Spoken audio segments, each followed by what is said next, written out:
Yeah, so my sophomore year in high school, we're coming off a national championship. And from there, it was like, okay, we won the national championship, but we're going to have a new team. So how are we going to build a new culture? Like, keep some of the sayings, but also understanding we got a new team and how are we going to build our culture. So our coach came together and he decided to hire these two Navy SEAL guys, and we did this Navy SEAL training for a weekend. And that was the hardest thing I've ever done. From there, we started on Friday. We slept in our library overnight. So we're thinking, oh, this is gonna be team bonding. It's gonna be great. You know, we're gonna enjoy this time.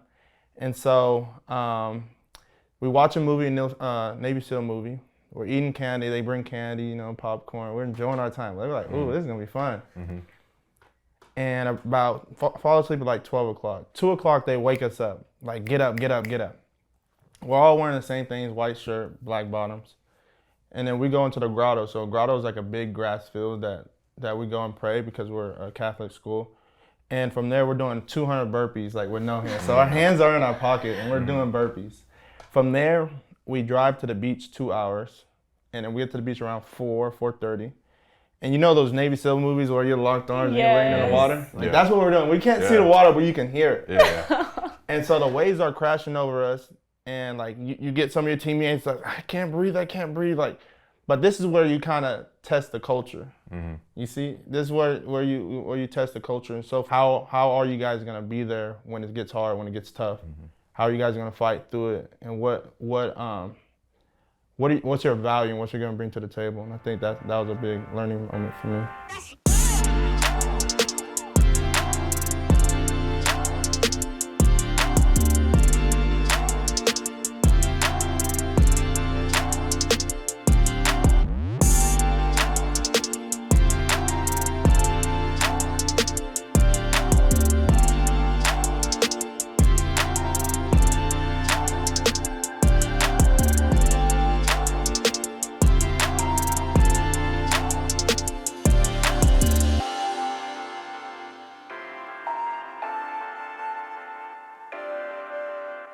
So I think I remember you talking about basically like you can have all the skill in the world, but you ultimately it comes down to culture because it's team sports that we're dealing with. So I want to know what your guys' culture on your teams are like and what you found is successful. It's a loaded question. I feel like the first thing that I think of when I think of a great culture, well, a few things. I feel like the first one is just everyone buying in. Like I feel like your culture is only as good as like every individual is and like how they contribute to it. And then I feel like just how you approach every day. I feel like if you have a great culture, you have a great culture every day. It's not during postseason. It's on a random Wednesday in September. Like, how are you approaching that day? And then I feel like leadership is a huge one. I think every great team, every championship team has one person that, or maybe it could be two, like that is the rock and the leader and the one that's holding everyone accountable. And I think that is kind of like the pillar. A great coach too, obviously, but that's kind of like the pillar of a great culture. Right. I can talk about this for hours, but I think what it comes down to is like what you said, like everybody buying into what our goals are and why we all are here. You know what I mean? And I think that's the importance about it. And I think that when you have either players on your team that think they're too good, or then that can be the cancer of the team. So kind of finding that culture and understanding what each other brings. And I think this is go back to what we're talking about, like comparing. Like this where you can't compare. Each person has a role, and you do your role at the best you can possibly be, and then you understand the culture, and then from there y'all can take it to a whole nother level. I think that's the importance of culture. That's so good. Especially like knowing your role and understanding your role. Like, not everyone has to be a captain. And I think like sometimes like some people want it for the wrong reasons. Like, do you want it for status, or do you want it to add value to your team? Like you really got to understand what type of person you are and how you can contribute best to the team. And I'm all for like, you know, doing it extra and like lending extra hand. Like I always feel like teams that operate and do like a job and a half, like function at like without being told, function the best. But I'm just like, I think that culture above all is what like gets the best teams. Yeah, absolutely. Do you have like a story of like a team that had such great team culture? Oh man, yes. In high school actually, like I think that because we all grew up together and we know each other so well and our chemistry was so on point, like that was one of the best team cultures I've ever been on, because when we traveled, we didn't care who we roomed with, like we stayed in a house together, we spent quality time off the field, and that translated on the field, and we won like the biggest championships, and we didn't care whose job it was, and we weren't ever pointing fingers. We were just like, you know what, like we're better than them as a unit, individual player for player, and like that trust and knowing off the field translated on the field. Yeah, I had a team my second JUCO year where we were all kind of like dealing with our own like personal issues, and we all kind of went to each other, and we would hang out like after every practice, and you know we'd be just talking for hours. So we got really close with everybody. So it was, you know, when we're playing, you know, even the guys that weren't playing, and sometimes I wouldn't be in the game, but I'd be happy for like, you know, a lot of my guys, because I knew what they were going through, and you know, to see them excelling in their sport, you know, it made me happy. And I think with that, like having that closeness with your guys, and you know, not having any animosity towards anybody on the team, and being able to really nurture those bonds with everybody, I think is just so important to creating, you know, a really strong team culture. You know, especially if you don't have, you know, the greatest coach maybe, or you don't have the greatest leaders. If everybody's able to still be together and pushing towards one goal is going to be, you know, the deciding factor of whether that team's going to be good or not. Yeah, and my coach preaches a lot to us. He preaches a lot of good teams are led by coaches, and great teams led by teammates and players. So I think that's a main thing, like when it goes back to culture, like when the team leads it, the culture is going to be what it needs to be. Yeah, I think that was like last year I was on a team with great culture, and a lot of us were returners from the year before, where it was like a completely different experience, and we had a like very bad losing season, and then taking that into the next year, and like everything came from the locker room. Like we made sure like our coach wasn't going to be the one to have to tell us things, like as the leader holding everyone accountable, but then making sure like I have that communication of like I need you to hold me accountable as well, so like That's we're the all main doing thing. it. Yeah, and I think exactly what you said, like it starts with the players and the leadership in the locker room. Yeah, that's so good. Accountability is a huge one. Like I feel like we talk about what good culture looks like, but also like there's such thing as bad culture, and like I think like a lot of people don't acknowledge what it is that we can kind of start doing preventative measures. Like you can show up on time, you can be consistent, you can do the work, and your actions can then rub off on someone next to you. And like if things don't go your way, you don't have to be the first person to complain and give that bad energy to the locker room. I think that's super important. Dorm or apartment? I feel like this is always such a fun topic, because where you live can really make or break what kind of experiences you have.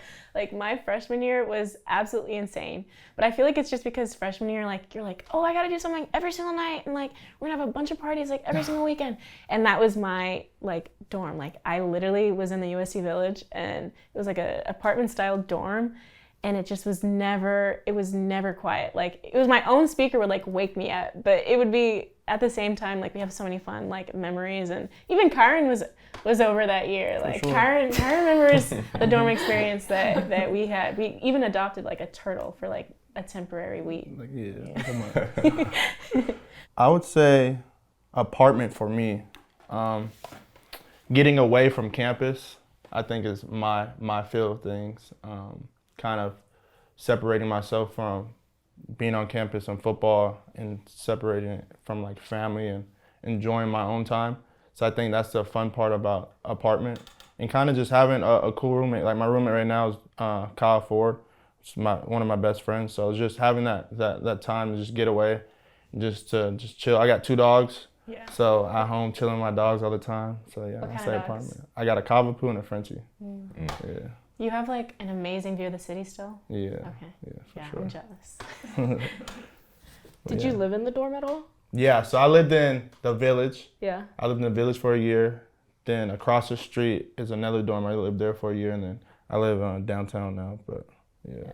How did you like balance? Because you talked about like having the separate like living and work basically. Yeah. How did you balance that your first year? I try to get away from it as much. So I'm from California, so I'm from LA. So I get to go home a lot more than others. So kind of just finding that time to go home and spend time with my family or my grandparents. Yeah. I think that's what helped a lot. Like a reset. For sure. Yeah, definitely. You're at UCLA, right? I am, yeah. What is the dorm life there? Okay, I had an interesting situation with the dorm life my first year because rugby's so different and it is all recruiting once you're in school. So my first year I had 2 random roommates. That was interesting. I think it made me a better person. And then my next year I roomed with a rugby teammate, and that was really nice because I'm very much a introvert, homebody, and so she really forced me to come out of my shell and actually college is supposed to be fun and you're supposed to do things. Who would have thought? Yeah, so that was really helpful, definitely. Yeah, I was in the dorm my first year, and I did not like the dorms at all. I'm very introverted, so not having my own space to go and just be alone for a little bit was really hard for me. So I'll just be in my car a lot. And at Oregon State, it was Sweet South, so it was 6 people in one bathroom? suite. Oh, yeah, we share one bathroom, one Yeah. everything, and then 3 bedrooms with 2 people in each bedroom. So it was rough. And then my next 2 years, I was in an apartment by myself, and I loved By it. yourself. I loved it. But yeah, I'm definitely introverted. I just having my own space. I could see that for you. Yeah. Yeah. I've actually never dormed at all because I went to junior college during COVID. So they'd closed the dorms for that first half of the year. So I was in an apartment the whole time. But I've had probably some housing issue every year, either a bad roommate or my landlord was crazy. This past year, it was about a month before school started, and our landlord kind of just decided not to rent out to us anymore for that next month. So we're all freaking out. But it's either that or I had a roommate that was just an absolute slob, and it was just terrible. But yeah, I mean, I'm also an introvert too, so I like to have my quiet, have a little space where I can kind of relax a little bit and chill.